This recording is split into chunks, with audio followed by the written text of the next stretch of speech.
যুদ্ধ বাঁধানোর অন্যতম কারণ তার অস্ত্র ব্যবসা হয়েছে।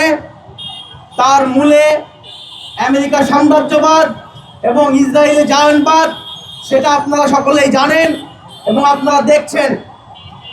বন্ধুগণ, এখানে একটা বিষয় বলে রাখা ভালো, শুধুমাত্র ইরান না, দেখেন গত কয়েকদিন আগে পাকিস্তান এবং আফগানিস্তানের মধ্যেও যুদ্ধ শুরু হয়েছে।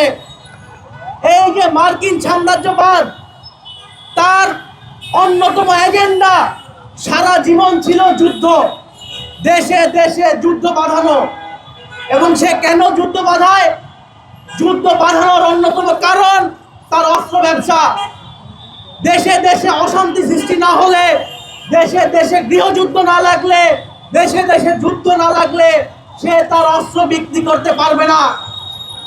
আরেকটা কারণ, এই যে ইরানের সাথে যুদ্ধ, ফিলিস্তিনের যুদ্ধ, ভেনেজুয়েলার মাদুরোকে তার স্বাধীনতার সার্বভৌমত্বকে তোয়াক্কা না করে তুলে নিয়ে যাওয়া, এগুলোর আরেকটা কারণ। অন্যতম কারণ হচ্ছে তেলের রাজনীতি। আজকে আমেরিকা চায় সারা বিশ্বব্যাপী যাদের যত ন্যাচারাল রিসোর্স আছে সব সে যেন বর্গা নিয়ে দিয়েছে, তাকে ছাড়া অন্য কাউকে দেওয়া যাবে না। ভেনেজুয়েলা তার স্বাধীনতার সার্বভৌমত্ব রক্ষার জন্য সে তার জাতীয় সম্পদ তেল রক্ষার জন্য আমেরিকার কাছে মাথা নত করে নাই। তাই ভেনেজুয়েলার প্রেসিডেন্টকে অবৈধভাবে, অনৈতিকভাবে আক্রমণ করে তার দেশ থেকে তুলে নিয়ে যাওয়া হলো।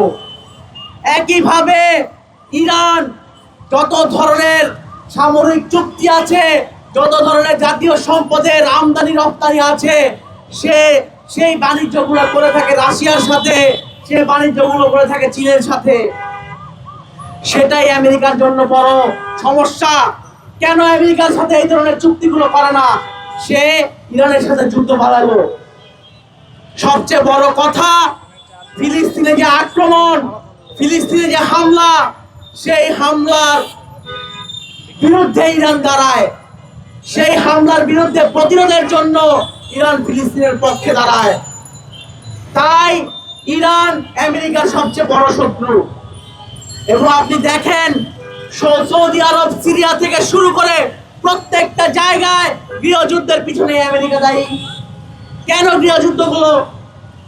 সৌদি আরব বলেন, বাহরাইন বলেন, লেবানন বলেন, প্রত্যেকটা জায়গায় মার্কিন সাম্রাজ্যবাদের সামরিক ঘাঁটি থাকে, সামরিক ঘাঁটি আছে।